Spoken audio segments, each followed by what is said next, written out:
का मतलब बीज का खाने, महाकारण का मतलब बीज का स्टॉक, बीज का भंडार। जैसे समझो, लेकिन समझो एक चना है, बीज है, कहाँ बीज है? एक चना है तो बीज है, एक बोरा चना है, एक ठेक चना है, 100 मन चना है। समझ में आ रहा है? एक वचन बहुवचन, एक बीज अगर कारण होगा तो अनेक बीज महाकारण होगा। या ऐसे आप कह सकते हो कारण की खानी को महाकारण कहते हैं, कारण की खानी को महाकारण कहते हैं। ये वेदांत ज्ञान। अब मेरी बात आप सुनो। स्थूल शरीर में हम लोग हैं तो स्थूल संसार में हैं कि नहीं? जब सूक्ष्म शरीर में रहेंगे तो सूक्ष्म संसार में रहेंगे, जब कारण शरीर में रहेंगे तो कारण संसार में रहेंगे, जब महाकारण शरीर में रहेंगे तो महाकारण संसार में रहेंगे कि नहीं रहेंगे? जो पिंडे सो ब्रह्मांडे, पिंड के जिस स्तर पर जीव रहता है ब्रह्मांड के उसी स्तर पर रहता है। जो पिंड के सारे स्तरों को पार कर जाता है वह ब्रह्मांड के सारे स्तरों को पार कर जाता है। इसीलिए ब्रह्मांड के और पिंड के स्तर को जानो। जिस तरह से दुनिया बनी है उस तरह आपका शरीर बना है, दोनों में मेल है। स्थूल जड़, सूक्ष्म को जड़ कहते हैं और कारण को भी जड़ कहते हैं और महाकारण को भी जड़ कहते हैं।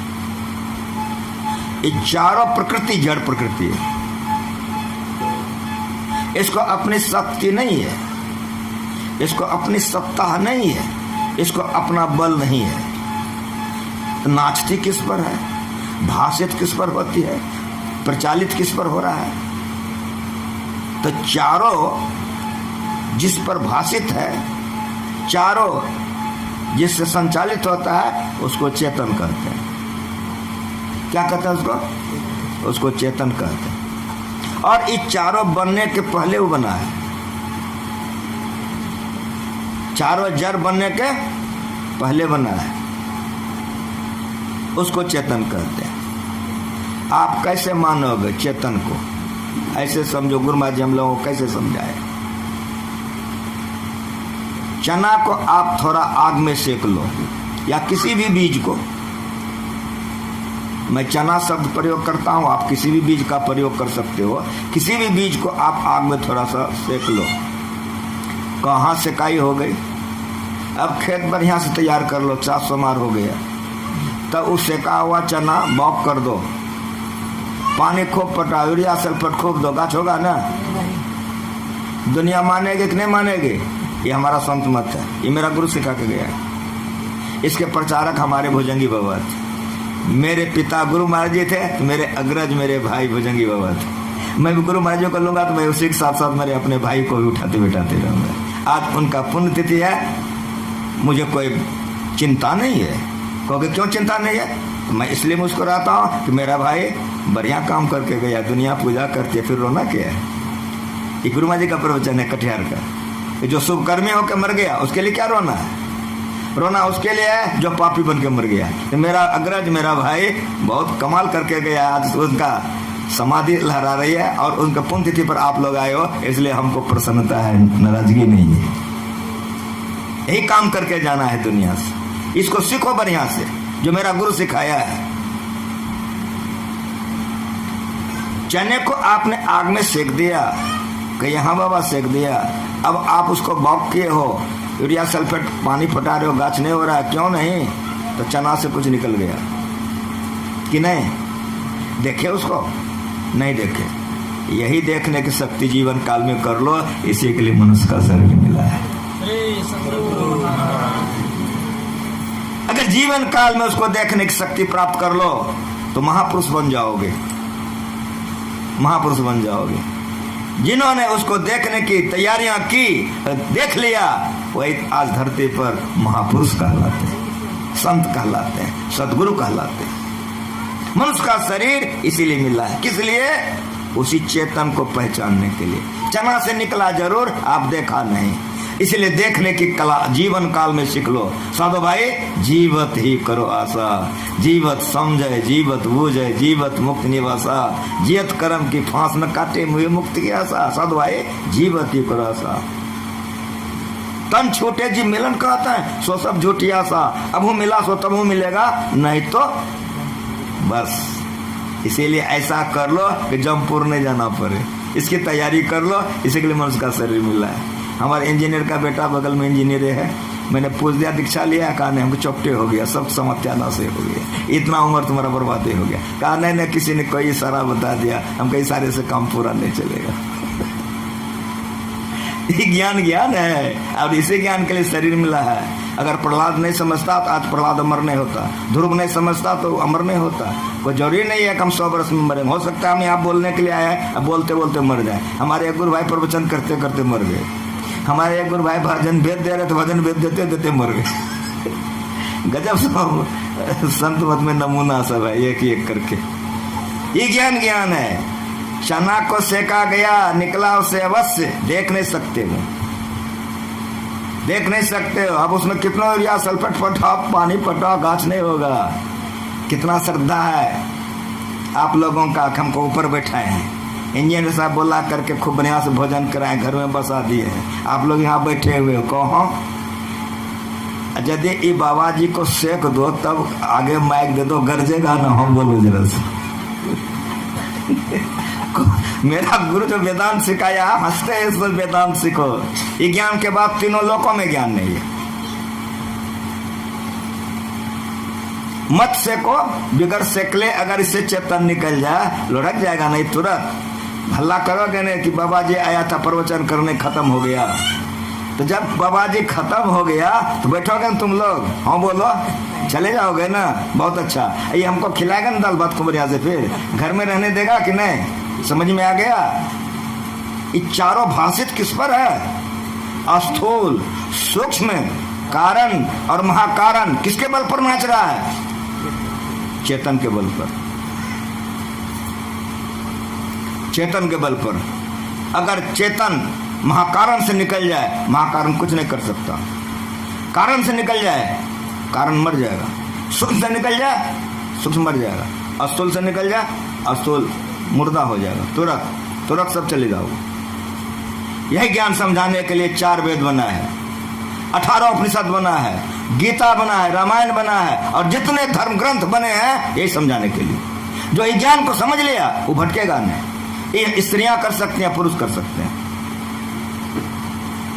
अब मेरी बात आप सुनो, उधर मैं पीछे जाऊंगा, इधर सुनो कि हमारे भुजंगी बाबा के शरीर को हमारे सत्संगी लोगों ने जला दिया।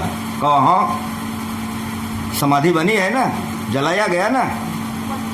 जो हमारे लोग वहां पर होंगे जलाने के समय में, मैं तो दुर्भाग्यवश नहीं था, लेकिन जो कोई थे हमारे जलाने वाले, उनके शिष्य लोग, उनके गांव के लोग, उनके समाज के लोग, भक्त लोग, जो कह दो, उनके शरीर को जलाया गया। कहो हाँ, समाधि बनी हुई। कहो हाँ, उनके शरीर को जलाया, उनके कारण शरीर को जलाया, उसके महाकारण शरीर को जलाया, उसके चेतन शरीर को जलाया, उसके आत्मा को जलाया। इस सब का उत्तर क्या होगा? इसका उत्तर होगा नहीं, नहीं, नहीं, नहीं। इसका उत्तर ये होगा नहीं। और सुनो, इतने नहीं, और सुनो, भुजंगी बाबा के मन को आप जलाए हो तो उसकी बुद्धि को जलाए हो, उसके चित्त को जलाए हो, उसके अहंकार को जलाए हो। सबका उत्तर क्या होगा? नहीं, नहीं, नहीं। ये वेदांत ज्ञान। तो जलाए क्या हो? तो का उत्तर होगा स्थूल शरीर जलाया गया है। उसके अलावा सबका सब बच गया है, सबका सब बच गया। इस पर मैं अपने ढंग से एक सुनाता हूं, सुनो। ये मेरा रचा हुआ है कि आप ठीक ठीक समझ सको। एक फूस का घर है आपके गांव में, नगर में। फूस का घर है, पक्का का नहीं, फूस का घर है, झोपड़ा है। उसमें एक आप संदूक रखे हो। संदूक किसको कहते हैं? काट के उस बक्से को जिस बक्से में आप मसारी लगाकर पैर सीधा करके सो सकते हो। अभी भी हमारे बहुत से जमींदारों के पास देहातों में बहुत से जगहों में संदूक है। वैसा काठ का बक्सा जिसमें आप मसहरी लगाकर आराम से सो सकते हो। लकड़ी बड़ी महंगी हो गई, अब संदूक के बदले ट्रंक बनना शुरू हो गया है। तो आप लोगों के घर में ट्रंक शोभा दे रहा है, वो ट्रंक जिसमें आप मसहरी लगा के पैर सीधा करके सो सकते हो। किसी भी बात को अगर नहीं बूझोगे चौपटन हो जाएगा। तो मेरी बात को आप समझो कि फूस का झोपड़ा है घर, तो हाँ उसमें एक संदूक है काठ का, उतना बड़ा बक्सा जिसमें आप सो सकते हो। अब मेरी बात सुनो, उस बक्से में तांबे का बक्सा है, और सुनो उस तांबे के बक्से में सोना का डिब्बा है, और सुनो उस सोने के डिब्बे में हीरा मोती जवाहर लाल पन्ना ठसम ठस भरा हुआ है। ठीक है। अब मेरी बात सुनो, गृहपति घर वाला कहीं बाहर गया है, कई महीनों के बाद लौटा है, नगर में प्रवेश किया, लोगों ने कहा बाबा कहाँ गए थे? तीर्थ करने। तो खूब तीर्थ कीजिए। कहा क्या हुआ? कहा आपका झोपड़ा जल गया, घर जल गया आपका। तो घर वाला पूछता है कि बाबू मेरा घर जल गया, झोपड़ा जल गया, कुछ बचलो है? तो हाँ संदूक बचा हुआ है। तो रोएगा कि नहीं? ठीक ठीक बोलो, ईमानदारी से बोलो। उपमा इसीलिए होता है, उपमा में समय बर्बाद हो जाए। सुनो, उपमा का मतलब है कि उसको ठीक ठीक आप कलेजे में समझ सको कि झोपड़ा में जल गया। हाँ रोएगा कि नहीं घर वाला? नहीं रोएगा। उधर वेदांत ज्ञान के ज्ञानी मरने पर नहीं रोता है कि झोपड़ा जल गया, सबका सब हमरा कहीं भजंगी बाबा है ही है। समझ में आ रहा है? कहीं ना कहीं है वे। और एक बात सुनो, जिन्होंने की जीवन काल में अस्थूल सूक्ष्म कारण महाकारण को पार कर लिया, वे मरने के समय में आंख बंद करके काया हंस संग हो आवा, जाता जोगी किन्हु न पावा। इसको भी समझ लो, सर्वसाधारण जीवात्मा मरती है तो सब शरीर के साथ रहता है, लेकिन महापुरुष जब मरते हैं तो वे इस ज्ञान को पहले मरने के लिए जान जाते हैं। इसीलिए वे कहाँ रहते हैं? समय अवस्था धारणी मूल प्रकृति में रहते हैं। बढ़िया से खुलासा समझ लो, सर्वसाधारण लोग जो मरेगा और कोई जोगी मरेगा, फर्क होगा, नहीं तो गड़बड़ा जाओगे। सब साधारण लोग मरेगा, इस सब के साथ में खाली चिता पर उसका देह जलाएगा, सब साथ में है, इसीलिए उसको फिर शरीर मिलेगा, वो बंधन में है। लेकिन गुरु महाराज जी कैसे महापुरुष अगर शरीर छोड़ दिए तो गुरु महाराज जी जीवन काल में कह के गए हैं कि उपकार के चलते ऐसे संत महात्मा जो रहते गुरु महाराज जी के तरह थे, वे समय अवस्था धारणी मूल प्रकृति में अपने आप को बना करके रखते हैं, अथवा नहीं तो चेतन प्रकृति में। क्यों? तो वहां हलचल नहीं। साफ साफ सुनो, साम्य अवस्था धारणी मूल प्रकृति नाम क्यों है? तो वहां तीनों गुण सम है, वहां हलचल नहीं है। इसीलिए जो उपकारी पुरुष है वहीं रहते हैं, यानी चेतन मंडल में परे रहते हैं। जब कभी मौज होगा तो गुरु महाराज जी चले आएंगे हम लोगों को फिर दर्शन देने के लिए। इसीलिए गुरु महाराज जी कह के गए हैं, मैं सदा का मोक्ष नहीं चाहता हूँ, मैं चाहता हूँ कि बार बार आऊँ और बार बार जाऊँ। तो जिस तरह से पुल बन जाएगी तो चिट्ठी भी चली जाएगी ऊपर से ऊपर, तो जितने बार मैं आऊँगा उतने का कल्याण हो जाएगा। श्री सद्गुरु। अभी कहाँ है गुरु महाराज जी? चेतन प्रकृति में पड़े हुए, वे अपने आप को परमात्मा में जाकर अगर परमात्मा बन गए तो उनकी सत्ता खत्म हो गई। लेकिन जो ऐसे महापुरुष लोग रहते हैं वे अभी भी कारण में पड़े रहते हैं। जब जब धरती पर जहाँ जहाँ आवश्यकता पड़ती है वहाँ से वे उतर के चले आते हैं। इसको अवतारी पुरुष कहते हैं।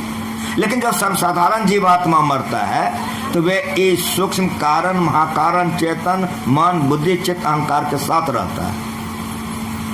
ये बात गुरु महाराज जी के लिए लागू नहीं होगा या कोई जोगी पुरुष के लिए लागू नहीं होगा, लेकिन ऐसा अरबों खरबों में कोई एक होगा। गुरु महाराज जी के लिए उपमा दिया जा सकता है।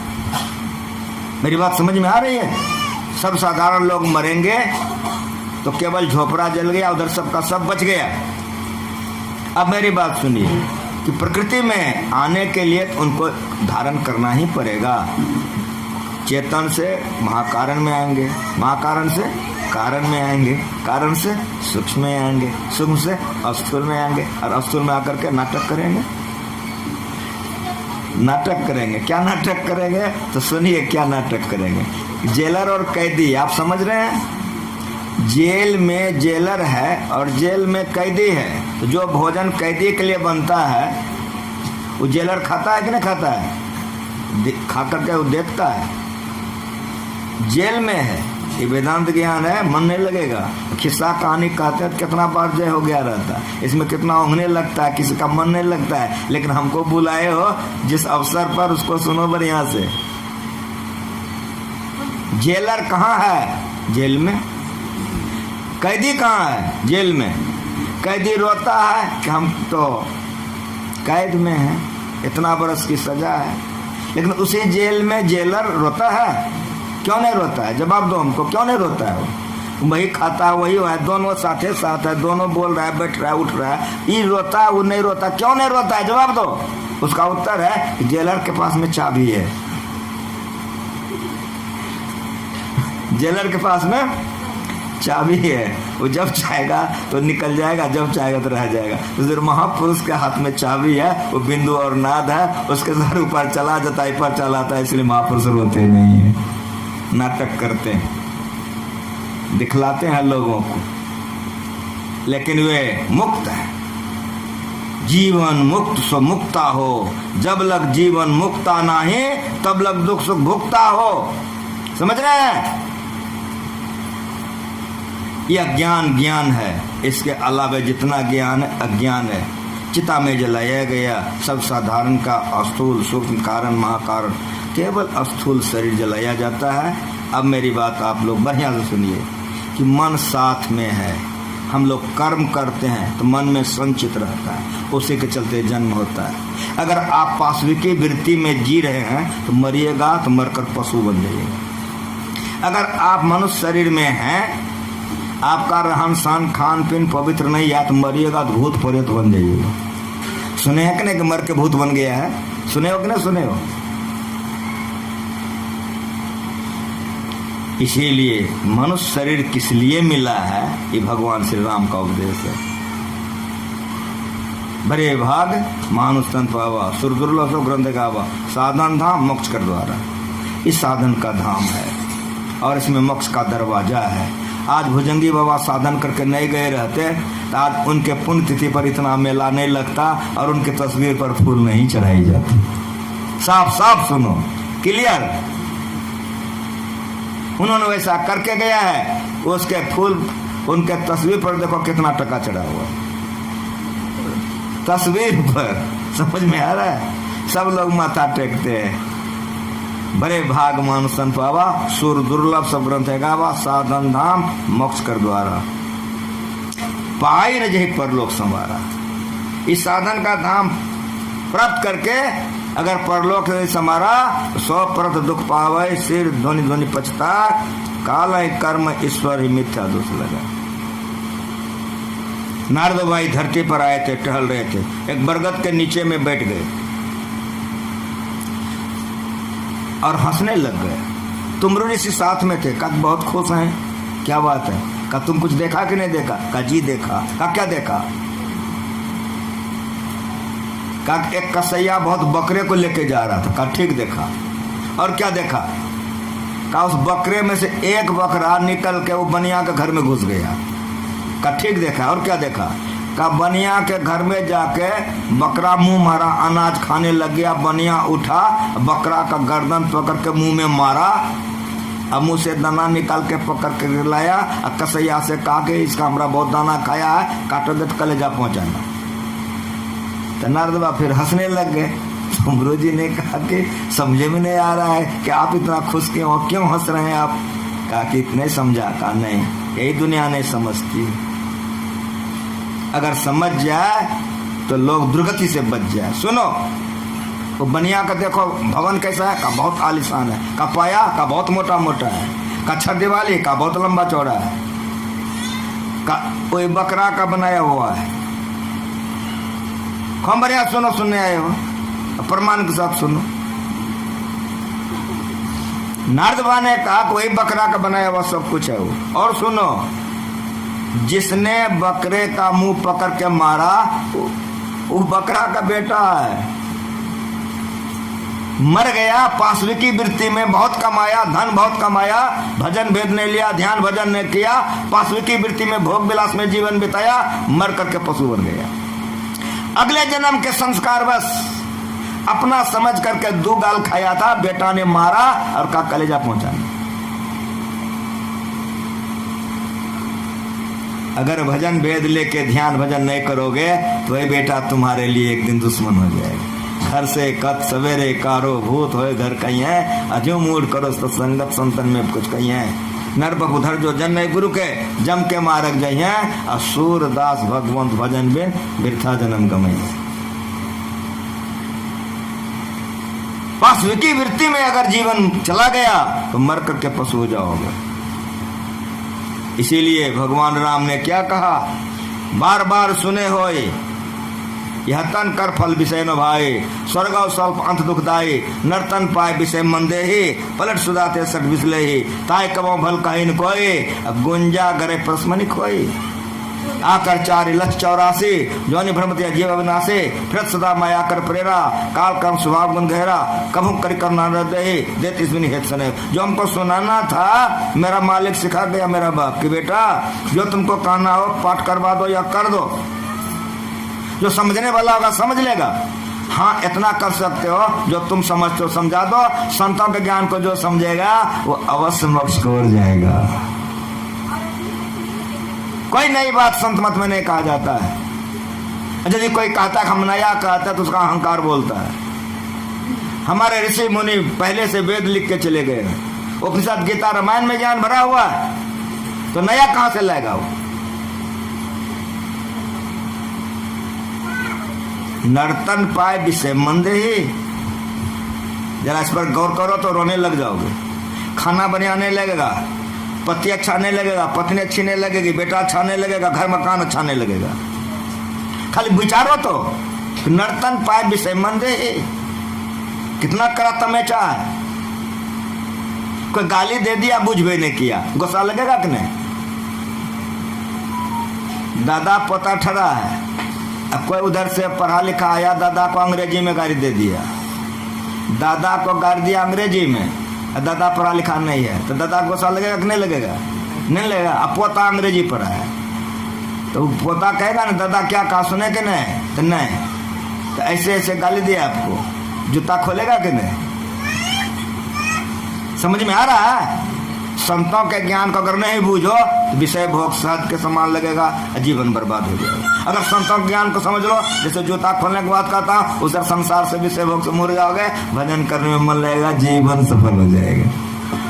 किसी बात को बढ़िया से हृदयंगम करो, कलेजे में उतारो, तो मस्ती से बूझ करके करोगे तो मस्ती में चले जाओगे, अन्य तो गड़बड़ा जाएगा। जरा लैंग्वेज पर ध्यान दो, क्या कहा भगवान ने, नर्तन पाए विषय मंदे ही। मनुष्य का शरीर पाकर विषय में मन लगा रहे हो, तमेचा कतना करा है कि पलट सुधाते सट बिसले ही, अमृत को छोड़ के जहर पी रहे हो, कितना तमेचा करा है। लेकिन किसको लगेगा, जिसका जीवन में कुछ कमाया हुआ है, जिसको लग जाता है वो विषयों से अपने को वैराग्य में लाकर भजन करता है। शादी किए थे भुजंगी बाबा, परिवार था, जीवन बिताए थे, घर में लटपटाए, घर परिवार में थे, लेकिन कभी घर परिवार का नाम लिए। मेरी बात समझ में आ रहा है। जिस आदर्श पुरुष का मैं आज पुण्यतिथि मना रहा हूं, जरा उसका तरफ झांक करके देखो कि मनुष्य शरीर किस लिए मिला था और कैसे उन्होंने जीवन बिताया। उसके गांव के लोग अभी नमूना है। हम लोगों को करना क्या चाहिए, शरीर किस लिए मिला है, कहीं से सीखो। स्कूल में परीक्षा हॉल में गुरु महाराज परीक्षा दे रहे थे, प्रश्न पत्र पढ़ के वैराग्य हो गया। सबको जानते हो कि मनुष्य शरीर किस लिए मिला है, तो हमारी बात का जवाब दो। एक रामानुग्रह परीक्षा देने वाला था, ठीक ठीक बोलो, पढ़े लिखे हो, परीक्षा देने वाला एक रामानुग्रह था, प्रश्न पत्र एक छपा था। जरा विचारो मैं क्या कह रहा हूं, हजारों हजार प्रश्न पत्र छपा होगा, हजारों हजार विद्यार्थी ने परीक्षा दिया, लेकिन ठीक ठीक बोलो कि जिस क्लास से हमारे गुरु माँ जी पास किए, एक कोठ आज तक पास किया कि नहीं, सो जवाब दो उनको। तो गुरु माँ जी को लग गया कि शरीर इसलिए मिला है, निकल गए विषय को परित्याग करके लात मार दिया वहीं पर और जीवन में करके दिखा दिया। तो आज जहां जहां उनकी तस्वीर है लोग माला चढ़ा रहे हैं। और जब तक धरती रहेगी गुरु महाराज जी की जयकार गूंजता रहेगा। कुछ समझ में आ रहा है? भादो महीना का दिया सलाई समझ रहे हो? टूट जाएगा, इग्नोरे नहीं होगा। हम लोग वही है, सुनते सुनते लात जूता खाते खाते वही करेंगे। लेकिन जेठ वैशाख का करकरिया धूप का दिया सलाई देखे हो, छुआते भक्त से, तो गुरु महाराज जी ऐसे महापुरुष भक्त से उग गए, हम लोग तो विजय हुए हैं। बोलेंगे कुछ, करेंगे कुछ। समझ में आ रहा है? नर्तन पाए विषय मंदे ही, खाली इतने पर विचार करो, रो दोगे, कलेजा फट जाएगा। और सच सच कहता हूं, भोजन चाहने लगेगा। दिन नहीं चैन, रह नहीं निंदिया, भावत अनन पानी, ऐसी पीर बसी मेरे ये में जागत रह दिया। जिसको लग गया उसका जीवन पर के देखो। नैनन चलत सजल जल धारा, निज दिन पंथ निहारो तुम्हारा। मीन मरे जैसे बिन नीरा, ऐसे तुम बिन दुखित शरीरा। दास कबीर करत बिनती, महापुरुष अवमानिए। दया कीजिए, दरस कीजिए, अपना कर्म ही जाने। जिसको लग गया वो संसार में रहकर संसार से विरक्त हो और संसार के तमाम कर्मों को करते हुए निर्लिप्त रहा। जैसे जलमय कमल निरालम, मुर्गाई नहीं शाणे। सुरत सबत भवसागर तरिए, नानक नाम बखाने। रहे कांत एको मन बसिया, आशा माय निराशो। अगम अगोचर देख दिखाए, नानक ताका दासो। रो दोगे, आंख से हरड़ा का आंसू गिर जाएगा, कलेजा फट जाएगा। आकाश कहां गिरे हुए? क्या कहा भगवान ने? सुने, नर्तन भव बारिद का बेरो। मनुष्य का शरीर क्या है? भगवान का भव बारिद का बेरो, मतलब बेरा समझते हो, नाव समझते हो, जहाज समझते हो? किस तरह समझो? कहां रहता है बेरा? जल में। नाव कहां रहता है? कहोगे जल में। लेकिन हमारी बात बहुत बढ़िया सुनो कि नाव बना किसके लिए है? जल में रखने के लिए। यदि कोई कहे कि नाव बना छत पर रखने के लिए, उचित होगा? कुछ समझ में आ रहा है? उस शरीर बना है विषय में रहने के लिए। बड़ा गजब ज्ञान है संत मत का। बड़ा हल्का है न तो बड़ा भारी है। दोनों बात सुनो, बड़ा हल्का है, बड़ी भारी है। क्या कहा भगवान ने? नर्तन भव बारिद का बेरो। मनुष्य का शरीर नाव है संसार सागर तरने के लिए। क्यों? सागर में आप जाओगे, पानी है, डूब डूब के मर जाओगे कि नहीं मर जाओगे? लेकिन भव सागर में कौन पानी है ये जानना है। आरती करवा दूंगा। भव सागर में कौन पानी है जो हम लोग डूब डूब के मर रहे हैं? रूप रस गंध स्पर्श और सब, यही भव सागर है। सागर में जल है जिसमें हम डूब रहे हैं, जाएंगे डूब जाएंगे। भव सागर में ही 5 गो जल है, रूप रस गंध स्पर्श और सब। ये हमारी पत्नी, अगर कोई छू लिया तो कितना गोली छूटेगा? हमारी पत्नी का छू लिया। ये हमारा जमीन, एक बित्ता जहाँ लाप लिया, अब कितना केस मुकदमा लड़ाई होगा ठिकाना नहीं है। समझ रहे हो मेरी बात को? कुछ रूप रस गंध स्पर्श और सब लबालब पानी है। इसमें आकर के सब डूब रहा है। कोई रूप में डूब जाता है, कोई रस में डूब जाता है, कोई गंध में, कोई स्पर्श में, कोई शब्द में। ये 5 गो पानी है। ये 5 पानी से बचने के लिए मनुष्य का शरीर नाव है। तो मनुष्य का शरीर जब नाव है तो गाछ पर नहीं रहेगा जी, पानी में नहीं रहेगा। लेकिन बढ़िया से याद रखो, मैं समझाना क्या चाह रहा हूं। जो पाठ हुआ है, नाव कहां रहेगा? पानी में। तो शरीर रहेगा रूप रस गंध स्पर्श शब्द में। और मेरी बात सुनो, पानी में नाव रहेगा, ई पार से ऊपर कितने को उतारता है नाव? कितने उतारता है? लेकिन याद रखो कि नाव पानी में रहना ही चाहिए। नाव में पानी नहीं आनी चाहिए।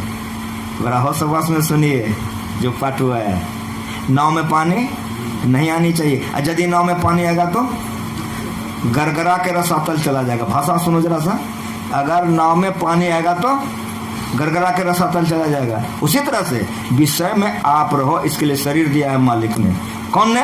कब हो करी करुणा नरदेही, देत इसमें हित स्नेही। अकारण स्नेह में करने वाले परमात्मा ने ये नाव दे दिया है। ये परमात्मा का दिया हुआ नाव है। विषय में रखो। जिस तरह पानी में नाव रहता है तो कितने कोई पार से पार करता है, लेकिन नाव में पानी नहीं आनी चाहिए। विषयों में आप रहिए, इसके लिए शरीर मिला है, लेकिन विषयी बन के मत रहिए। यदि आप विषयी बन जाइएगा तो गरगरा के रसातल चला जाए, दुर्गति में चले जाइए। अब विषय से आप विषय बनिए नहीं, इसके लिए उपाय क्या है? तो तुरंत कहा कि नर्तन भवारित का बेरो, तो तुरंत भगवान कह रहे हैं सन्मुख मरुत अनुग्रह मेरो। ये मेरा गुरु सिखा गया है। अहंकार में मस्ती आती है और मन में होता है कि गुरु महाराज जी ऐसे बड़े बड़े लोग ऐसे चले गए, कहाँ पर हैं हम लोग? जरा विचारो जरा सा कि क्या समझा रहा हूं।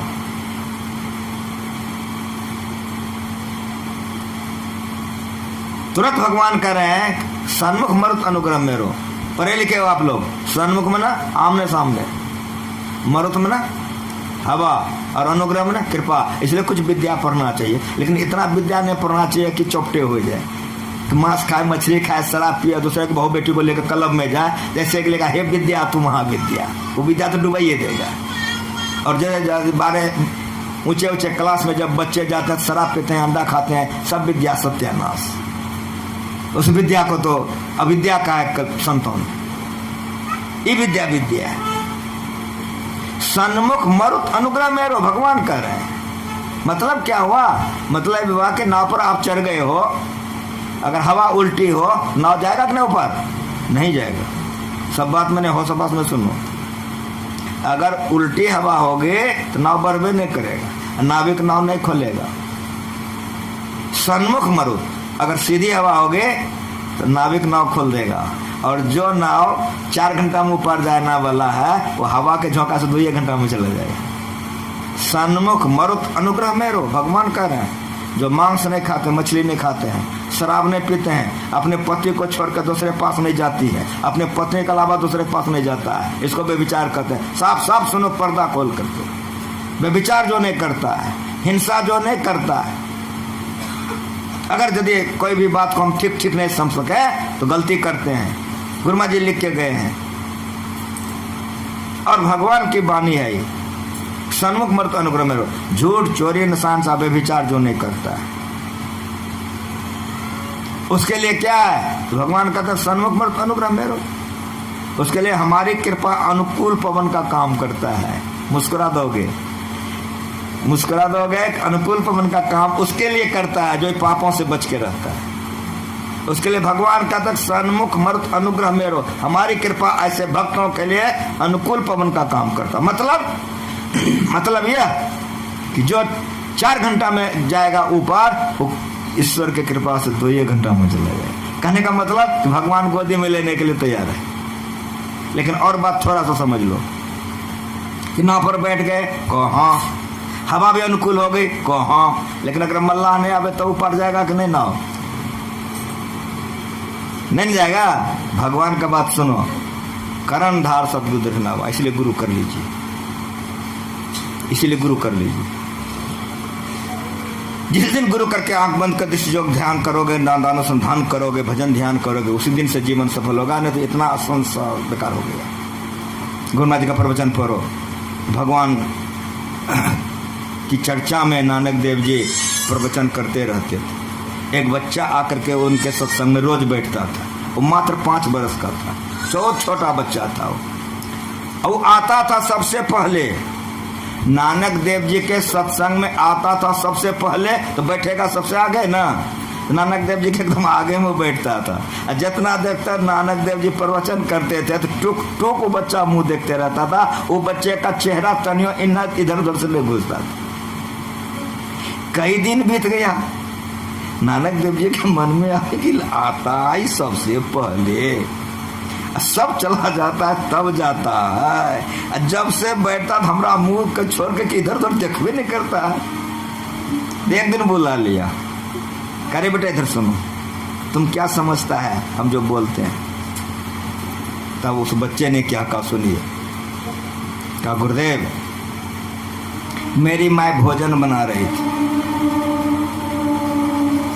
मुझे बुला ली कि तुम चूल्हे में लकड़ी झोंको। मेरी माँ कोई काम में चली गई, गुरुदेव मैं लकड़ी को चूल्हे में झोंकने लगा, जो पतली पतली टहनियाँ थी वो तुरंत तुरंत जलती थी, मैं सट सट उसको चूल्हे में घुसा था, लेकिन गुरुदेव जो मोटका था वो नहीं जलता था, उसको ससारते तो कंडा ससरता था।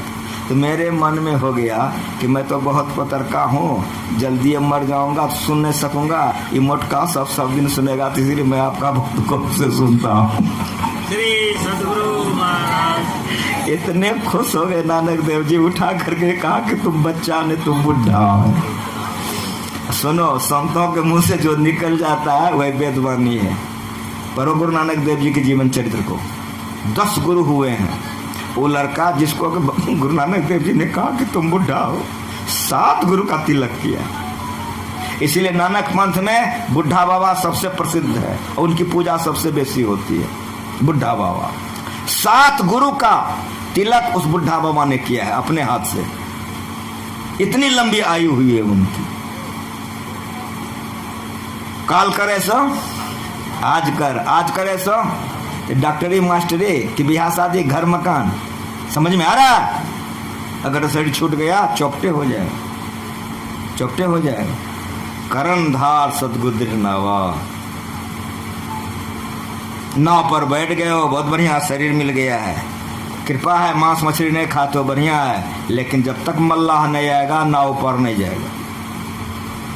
करणधार सतगुरु दृढ़ नावा। लेकिन और याद रखो, झूठे गुरु के पक्ष को तजतन कीजिए वार, द्वार न पावे शब्द का भटकाए बारंबार। साचे गुरु के पक्ष में तन मन दे ठहरा, चंचलते निश्चल भया नहीं आवे नहीं जाए। अगर गलत गुरु के चक्कर में पड़ जाओगे तो गड़बड़ाइए जाओ। हम एक जगह भजन भेज दे रहे थे, एक महिला आ गई, पढ़ी लिखी थी, संभ्रांत घराने की थी। मैंने पूछा कि आप मांस मछली खाती हैं? तो नहीं खाती हूँ। आपके पतिदेव क्या करते हैं? तो इंजीनियर हैं। कितना पढ़े हुए हैं? तो एमए पढ़े हुए हैं। तो वे दीक्षा लिए हैं? हाँ बाबा फलाने मत में दीक्षा लिए हैं। मांस मछली खाते हैं? हाँ बाबा मांस मछली अंडा शराब सब लेते हैं। हमारा दिमागे चकरा गया। कहते हैं भजनों भेज लिया है, फिर कहते हैं मांसो मछली खाता है। हम कहे कहाँ है? कहा वही तो हमको लेके आए, आपका प्रवचन सुने तो कहे बाबा से दीक्षा ले लो तुम, कोई बाहर में है। हम कहे काम बन गया। हम कहे बुला के लो उसको।